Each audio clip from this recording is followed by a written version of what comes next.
Itoophiyaanonni deeggarsa hidha haaromsaatiif taasisan cimsanii akka itti fufan waamichi dhiyaateeti jira. Ministeerri dhimma alaa Itoophiyaadha Ambaasaadar Taayyee Asqasillaasee gita isaanii ka Singaappoor wajjin dhimma waloo irratti mari'ataniiti jiru.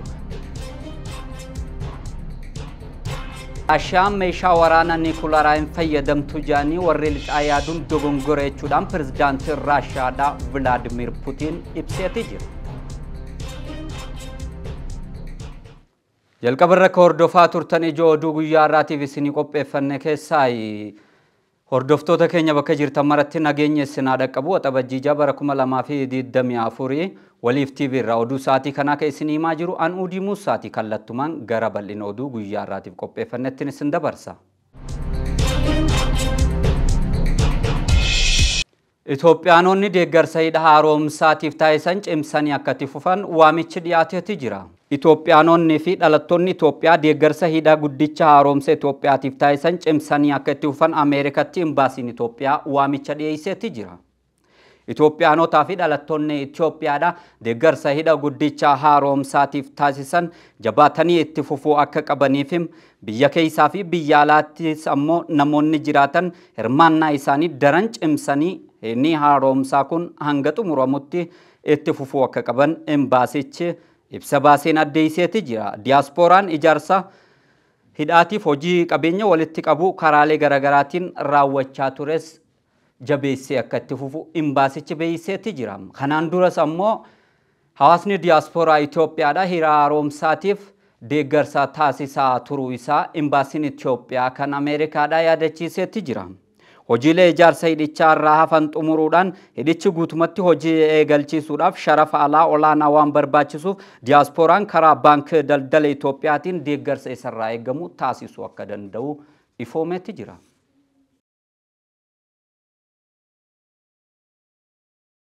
Ministeerri dhimma alaa Itoophiyaadha Ambaasaadar Taayyee Asqasillaasee gita isaanii ka Singaappoor wajjin dhimma waloo irratti mari'ataniiti jiru. Guutuu gabaasa kanaa kennaa darajee akka itti aanutti isin dhiyeessiti.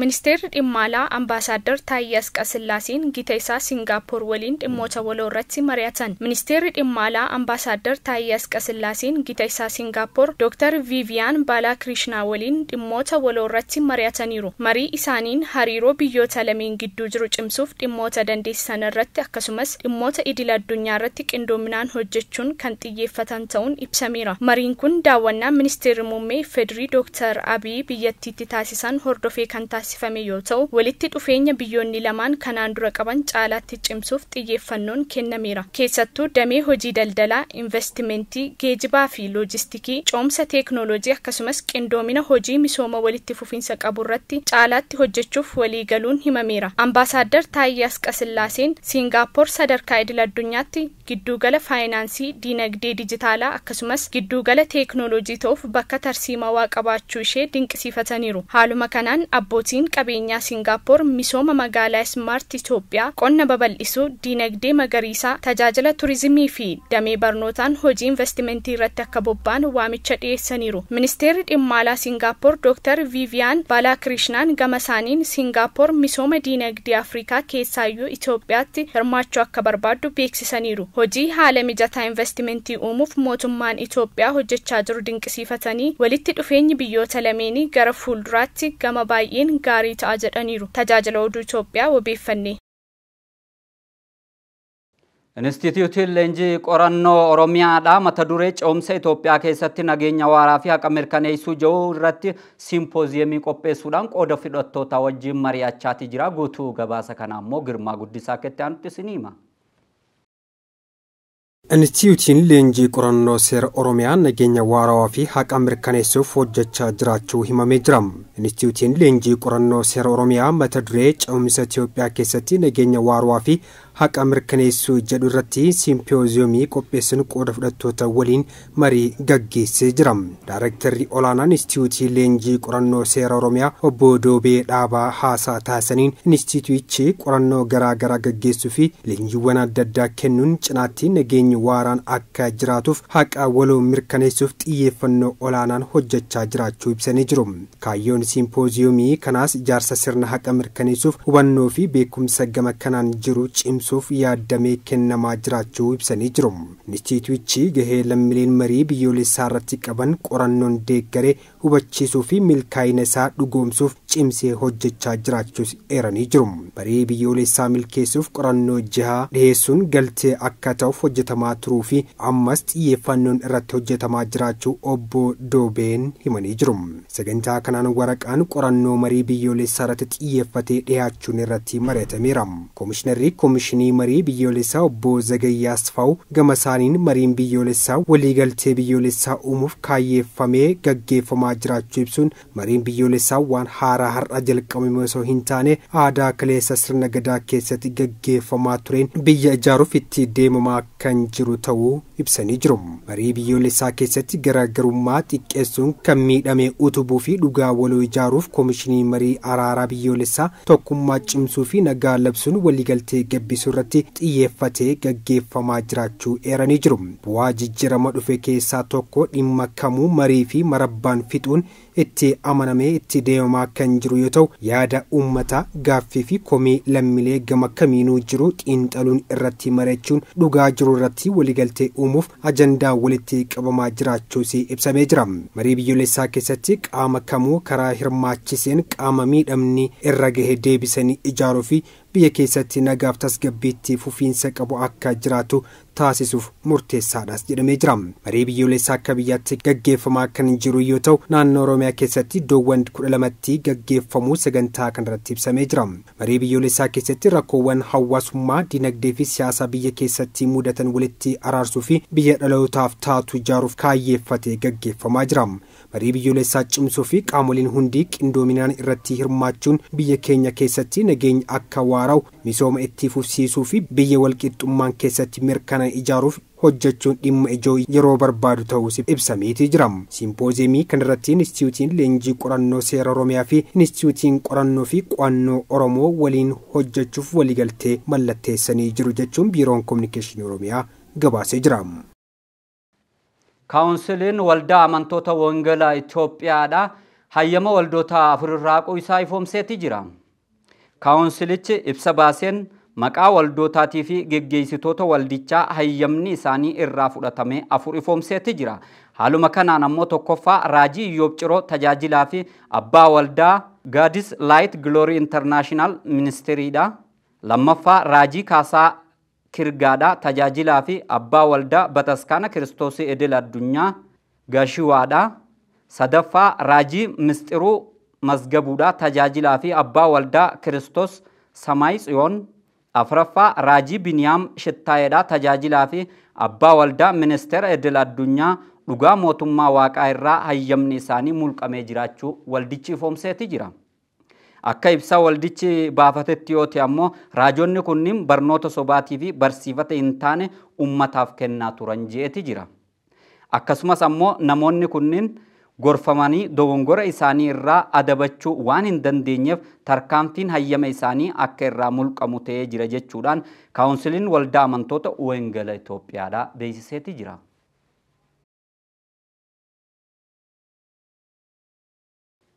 Inistituutiin qorannoo Armawaar Hansan bu'aa qorannoo yeroo wallaansa dhukkuba sombaa qorichaan walbaree kan ji'oota 24 kennamu gara ji'oota 9tti hir'isu argachuu isaa ifoomseetii jira. Guutuu gabaasa kana Daraartuu Garbaa keetti aanutti isinii dhiyeessiti.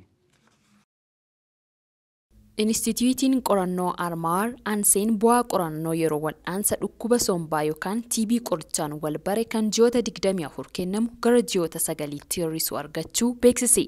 Sagantaan konfiraansii fi daawwannaa inistituutichi hundeeffama waggaa 54ffaa isaa sababeeffachuun qopheesse gaggeeffameera.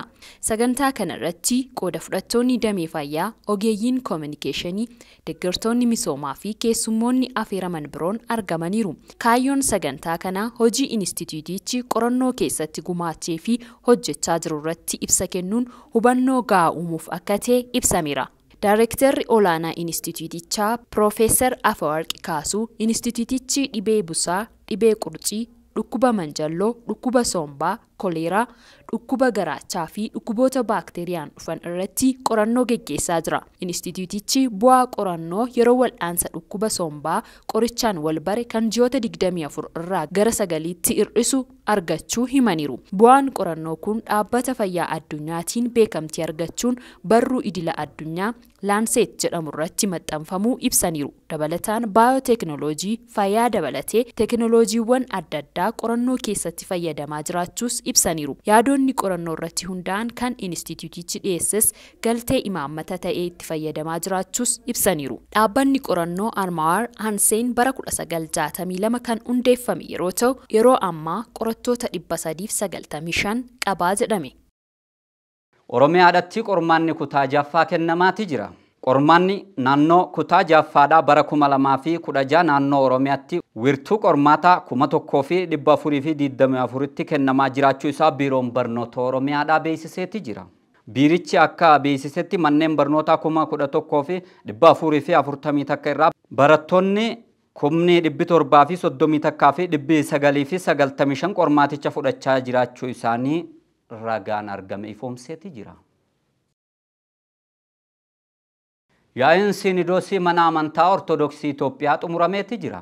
Yaa'iin waliigala Sinidoosii mana amantaa Ortodoksii Tawaahidoo Itoophiyaa xumurameeti jira. Xumuramuu yaa'ichaa ilaalchisuudhaan Paatriyaarkiin mana amantichaa Abuna Maatiyaas ibsa kennaniiti jiru. Ibsichaanis ammoo Sinidoosichi mana amantichaatii fi ummatoota biyyattiitiif murtee faayidaa qabeessa dabarsuudha simaniiti jiru. Kitaaba qulqulluu irratti bu'uureffachuudhaan gorsa abbummaa kennuun kan baratame ta'uu isaa ibsanii ta'us yeroo dhiyoodhaas ammoo haala yeroo ilaalchisuun ergaawwan dabarfaman mana amantichaa kan bakka hin buunee fi Sinidoosichi kan hin fudhanne akkasumas ammoo kan balaaleffatan ta'uu isaanii himaniiti jiru.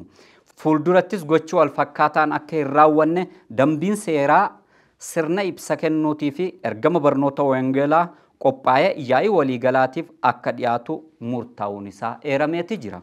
Yaa'iin waliigalaa Sinidoosichaa wixinee labsii dhimmoota amantaa irratti bal'inaan mari'achuudhaan dhimmoonni fooyyeffamuu qaban dhaabbata mootummaa dhimmicha ilaallatuuf ergamuudhas ibsaniiti jiru. Bulchiinsi mana amantichaa kan yeroo faana tarkaanfatu akka ta'u karoora waggaa 10 raggaasisuudhaan hojiitti akka galamu murtaa'uu isaatis ibsi kun ifoomseeti jira. Gurmaa'insi caasaa raawwiitiif akka mijatutti qophaa'ee akka hojiirra ooluufis ammoo Sinidoosiin murteessuu isaatis eerameeti jira. Yaa'ichi karoora baajataa bara 2017tis raggaasiseeti jira. Oduu biyya alaatii fi oduu xumuraatiin Raashiyaan meeshaa waraanaa niikuleeraa hin fayyadamtu jedhanii warri lixaa yaaduun dogongoreechuudhaan pirezidaantiin Raashiyaadhaa Vilaadimir Puutiin ibseeti jira.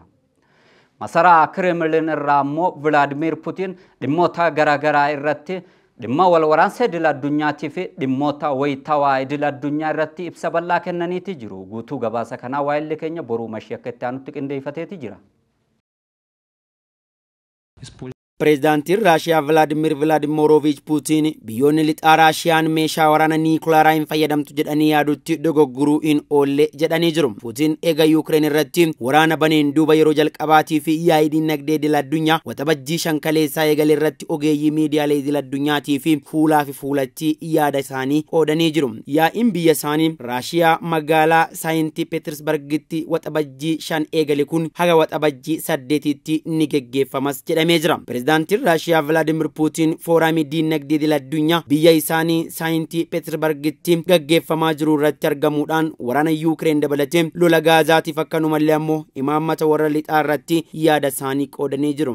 Vilaadimir Puutiin yennaa gaazexeessitootaa fi yaada kennanitti biyyoonni lixaa Yuukireeniif meeshaa waraanaa dhiyeessu taanaan nutis ammoo biyyoota faallaa lixaa hidhachiifne dirreetti baafna jechuudhaan dhaadhatanii jiru. Raashiyaan tarkaanfii warra lixaa fudhataa jiran kanaaf ammoo waan akka deebiitti ta'u lafaa hin dhabdu jechuudhaanis dhaadhatanii jiru.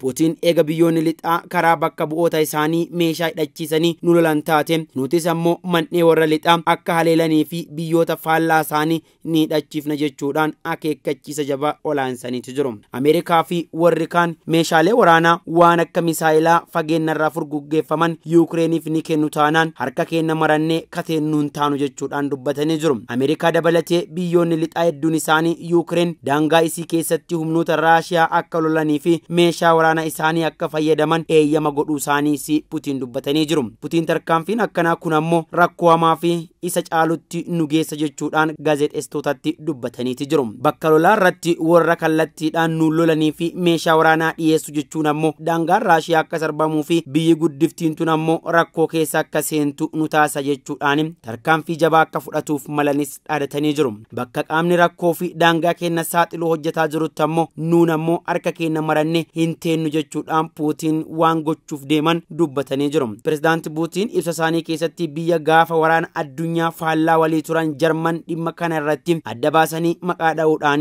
qeeqa irratti kaasanii jiru. Pirezidaanti Putiin akka jedhanitti Jarman misaa'ila fageenya dheeraa furguggeeffamu kan oomisha biyyasii ta'ee akka fayyadamtuuf Yuukireeniif eeyyamtee jirti. Yuukireen keessa iddoo humnoonni Raashiyaa qabatanii jiran hunda keessatti meeshaa kanaan akka nu haleelanii fi Yuukireeniif eeyyama kennanii nu hin tuqina jechuun ammoo waan danda'amu miti jechuudhaan akeekanii jiru. Putiin Ameerikaanis waanuma amma Jarman goote kana goote jirti jechuudhaan himatanii jiru. Sababa kanaan ammoo gama kaaba baha adda waraanaatiin lolli cimaan nurratti banameeras jedhanii jiru. Kana hin qolatinaa jechuun ammoo waan fakkaataati moti jechuudhaan Putiin dubbatanii jiru. Dabalataan ammoo United Kingdom illee akka Yuukireen meeshaa waraanaa biyya isaaniitiin nu haleeltuu fi eeyyama kennanii jiru. Kanaaf ammoo kana mara dhiisnee teenna jedhanii yaaduun dogoggora jechuudhaan Putiin dubbatanii jiru. Putiin kana haa jedhanii iyyuu malee qondaalonni tika biyyoota lixaa ammoo Raashiyaan mataan isiituu dirooniiwwan oomisha biyya Iraan fayyadamuudhaan Yuukireen haleelaa akka jirtu bira geenneerra jedhanii jiru. Pirezidaanti Putiin garuu kana jabeessanii kan morman yoo ta'u, pirezidaantichi eega dhuma baatii fuulbanaa kan bara 2022 Yuukireen irratti maqaa sakatta'iinsa adda jechuudhaan moggaasanii labananiin duuba yeroo jalqabaatiif miidiyaalee akka Anadooluu fi Reuters dabalatee miidiyaalee idil addunyaa hedduu duratti yaada isaanii ifatti dubbatanii jiru. Putiin dubbii isaanii keessatti ammoo yennaa warri lixaa waraana isaaniin Yuukireeniif qoodanii nu haleelchisan taate nuti harka marannee hin teennu biyyoota faallaa isaa ta'an hidhachiifnee gara dirree waraanaatti as baana jechuudhaan dhaadataniitu jiru. Walga'iin dinagdee addunyaa kun ammoo waxabajjii 5 kaleessaarraa eegaluudhaan hanga waxabajjii 8tti kan itti fufu taas jedhamee jira. Putiin ammoo haga sanitti yaadota jajjabuu qolaansuu akka malullee ammoo The Economic gabaasa isaa keessatti bal'isee ibsee jira. Egaan hordoftoota keenya Waliif TV irraa oduu isin biraan gahaa turre kanumaan raawwadheetiin jira. Sagantaalee Waliif TV kana fanitti dhufu yeroo gaarii qabaadha.